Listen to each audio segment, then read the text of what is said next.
So question ఏంటంటే విజయ్ దేవరకొండ గారిది ఆ యాక్టింగ్కి ఒక సపరేట్ బ్రాండ్ ఉంది మార్కెట్లో. సో దాన్ని మీరు ఇమిటేట్ చేస్తున్నారా అని కొన్ని కొన్ని డైలాగ్స్లో కానీ ఇందులో సోషల్ మీడియాలో వచ్చినాయి. సో దాని మీద మీ ఒపీనియన్ ఏంటి? అంటే ఆయన డైలాగ్ డెలివరీ కానివ్వండి, ఆయన ఎక్స్ప్రెషన్స్ కానివ్వండి, ఆయన్ని ఇన్స్పిరేషన్గా తీసుకొని లేదంటే ఇమిటేట్ చేస్తున్నట్టు ఉంది. దాని మీద మీ ఒపీనియన్ ఏంటి? ఇమిటేషన్ అంటే మీరు వాయిస్లో అంటున్నారా లేకపోతే యాక్టింగ్? వాయిస్ డైలెక్ట్ కానివ్వండి, యాక్టింగ్ మాడ్యులేషన్ కానివ్వండి, వే ఆఫ్ ఎగ్జిక్యూటింగ్ పెర్ఫార్మెన్స్ కానివ్వండి, అన్నీ అలా అనిపిస్తున్నాయి అని అంటున్నారు. దాని మీద మీ ఒపీనియన్? సో బేసిక్లీ వాయిస్, నాకు ఎందుకో ఈ వాయిస్ గురించి చాలామంది అడుగుతున్నారు. వాయిస్ కల్చర్ సేమ్ ఉంటుంది, సేమ్ అట్లనే డెలివరీ ఉంటుంది, టీజర్లో విన్నప్పుడు మీ వాయిస్ సేమ్ అలానే ఉంటుంది అని చాలామంది అంటున్నారు. మొన్న ఇంటర్వ్యూలు చేసిన లైన్గా 2 రోజులు ఇంటర్వ్యూలు ఎంతమంది అడిగారు కదా. So I don't know the answer to that. నేను ఏం చేయాలి ఇప్పుడు విజయ్ ఫోన్ చేస్తే ఇద్దరు ఒకేసారి మాట్లాడుతుంటే మనకు క్లారిటీ వస్తుంది.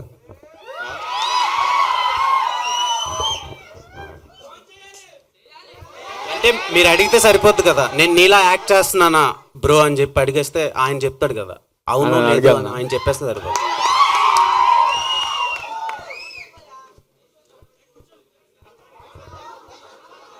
నాకు తెలియదు, షూటింగ్లో ఉన్నాడేమో.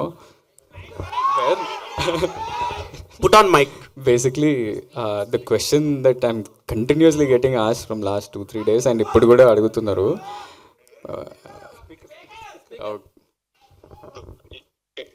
యువర్ ఆన్ స్పీకర్ ప్రెస్ మీట్లో ఇట్లా వాయిస్ ఏముంది నేను ఇమిటేట్ చేస్తున్నా అంట. నేను ఏంది ఈ సంగతి, మీ ఒపీనియన్ ఏంటి అని నన్ను అడుగుతుర్రు. నాకు తెలియదు, మా అన్ననే చెప్తాడని నేను చెప్పిన. అవును, మా వాయిస్ కొంచెం ఒకలాగానే ఉంటుంది. చిన్నప్పుడు రియలైజ్ అయినాం, మా మమ్మీ అని పిలవగానే మమ్మీ నేనా చిన్నోడా అని మమ్మీకే కన్ఫ్యూజన్ ఉన్నప్పుడు మాకు అది అర్థమైంది. ఆ తర్వాత దాన్ని చాలా రకాలుగా వాడినాం. ఫ్రెండ్స్ ని ప్రాంక్ చేయడానికి, గర్ల్ ఫ్రెండ్స్ ని ప్రాంక్ చేయడానికి. నేను వీడిని డబ్బింగ్ కూడా పంపిద్దామని చాలా ట్రై చేస్తే కదరా ఒక సినిమా. సో కాదు విజయ్ గారు, ఏంది మా అన్నతో ప్రెస్ మీటా ఏంది ఇప్పుడు? మా సినిమా ఇది. విజయ్ గారు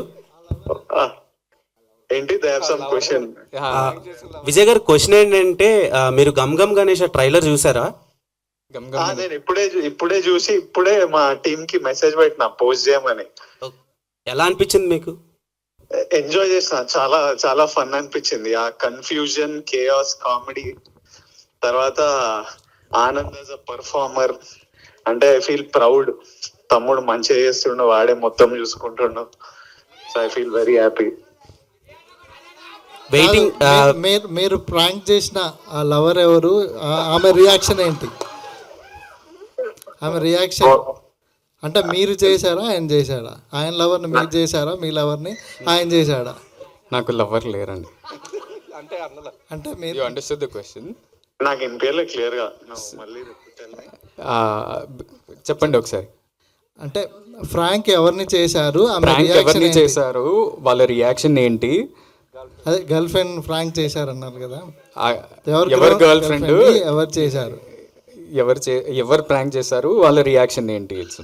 ఆల్మోస్ట్ నా కాలేజ్ అప్పటి నుంచి ఎనీ టైం నేను రిలేషన్షిప్ లో ఉన్నప్పుడు ప్రతిసారి ఆనంద్ ఈ ప్రాంక్లు చేస్తుంటాడు. నా ఫోన్ తీసుకొని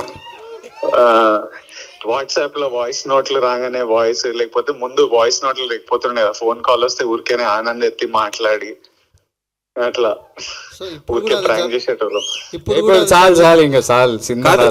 విజయ్ గారు లాస్ట్ బేబీ ప్రీమియర్ కి మీరు వచ్చారు. సో అది చాలా పెద్ద బ్లాక్ బస్టర్ అయింది. గమ్ గమ్ గణేష్కి ఏమైనా వచ్చే ఛాన్స్ ఉందంట?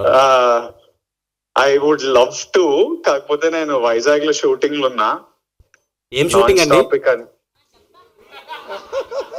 ఇంకా చాలు, ఆడియన్స్ అడగమన్నారు. మీరు వాయిస్ గురించి అడిగి ఇన్ని క్వశ్చన్లు అడుగుతున్నారు. ఇస్ ఇట్ ఆల్ ప్రెస్ అడుగుతుందా ఈ క్వశ్చన్ లో, ఆర్ ద హోస్ట్ యాంకర్ అడుగుతున్నా? Anchor will ask different questions. I think ఇలాంటి క్వశ్చన్లు అడుగుతారు. Press is asking. అన్న 1 second. Thank you, Vijay. They got clarity, I think. Yeah. Anand Oh, 1 second, you only tell. అందరికి big hugs, lots of love. Thank you all. Thank you, Vijay. I'll call you in some time.